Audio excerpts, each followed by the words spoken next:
Welcome to the Weather Guru's Tropical Update podcast for this weekend edition, September 4th, 2022. This is your tropical update. Thank you for joining me on the Weather Guru. Please be sure to subscribe and support this channel anywhere you can, and I appreciate your support. We currently have 3 areas of interest out in the Atlantic basin right now, and one tropical storm and 1 hurricane, and 1 area of interest is just emerging off the coast of Africa. So we're going to start with the current active storms that we have in order. We have Hurricane Danielle.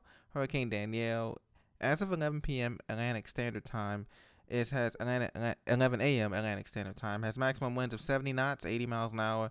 The minimum central pressure is 983 millibars, so it is a healthy Category 1 on the Saffir-Simpson scale of hurricanes out of 5.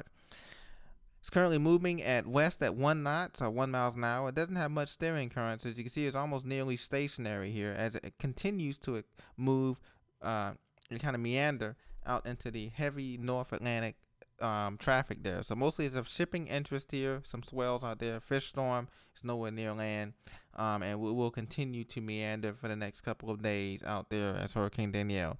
It may weaken to a tropical storm and transition to an extra tropical storm, our cold core low there. We expect that to occur sometime after the Labor Day holiday, Monday, in the United States. So now, coming down to the lower basin here in the Leeward Islands, we have Tropical Storm Earl. Now, this is as 11 a.m. Atlantic Standard Time to this morning. Winds, maximum sustained winds at 45 knots or 50 miles an hour. The minimum central pressure is at 999 millibars, so it has come down a bit from earlier yesterday. The movement is slow, movement northwest at 3 miles an hour. I should say this is going to be of no threat to the Caribbean or to the lower 48 United States, meaning the Gulf Coast, Florida, Georgia, Alabama, North Carolina, South Carolina. No threat. The storm is going to continue to move northward, approaching the Bermuda Islands sometime by Wednesday, early Wednesday morning, or Thursday afternoon. It won't be a direct hit. But looking at Tropical Storms Earl, it continues to meander north of the Virgin Islands. Heavy rains could cause some flooding impacts in Puerto Rico, the Virgin Islands, and the northern Leeward Islands through tonight. And looking at this tropical storm forecast here, tropical storm winds do extend out of this system here about, let's say, it's a pretty compact system, but about between 80 miles an hour or so. So we're looking at this advisory here. And this storm continues, like I said, to move northwest near 3 miles an hour. It is expected to turn to the northwest tomorrow, Monday, and then a northward turn straight due north on Tuesday. And like I said, slow strengthening is forecast, and it could become a hurricane in the next few days. So interest in Bermuda should monitor the system as it continues to pull away from Puerto Rico, Virgin Islands, and the northern Leeward Islands there as well. So right now we have tropical storm force winds extending out 105 miles from the center. So it has a pretty good, healthy field of tropical storm force winds right now.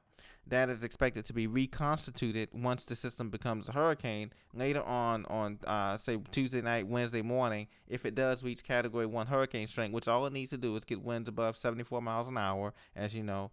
And so right now, the impacts right now would be heavy rainfall, 2 to 4 inches, isolated 6 inches for U.S. and the British Virgin Islands and Puerto Rico today.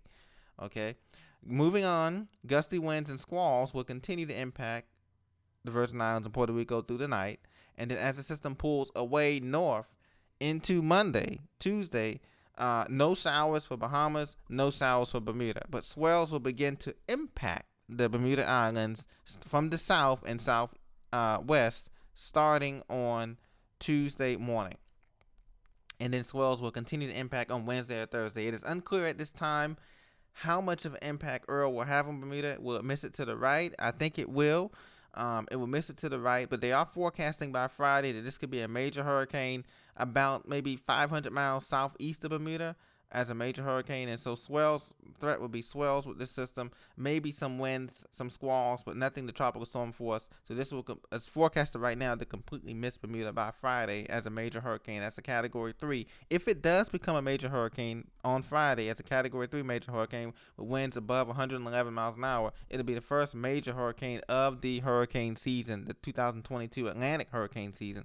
Okay, it's forecast to become a hurricane. Like I said, once again by Tuesday afternoon, it will be a hurricane, a Category 1 hurricane, as it's moving between water temperatures that are ranging between 85 and 87. I'm sorry, 84 and 87 degrees Fahrenheit. Very near the Gulf Stream there, north of the Bahamas and east of Bermuda there. So, due to those warm surface temperatures, sea surface temperatures, and also the lack of wind shear that's going to continue to be impacted. It's going to be influenced by the Bermuda Azores High, as you know, and that's what's going to stare it and kick it out, along with a frontal system that's going to be moving off the coast of the United States by that time. So that will kick it out and not have it affect the Bahamas or the lower 48 United States once again. So this will be our first major hurricane if it holds true. The forecast holds true by Friday.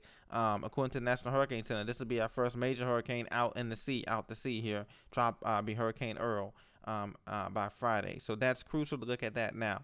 The other system that we have is not doing much out there. The one more system that we have just coming off the coast of Africa, only a 20% chance of development through 5 days, a tropical wave. It's very disorganized, and the latitude is pretty low latitude. It's below the Windward Islands, and so we'll see if it can develop later on this week at this time.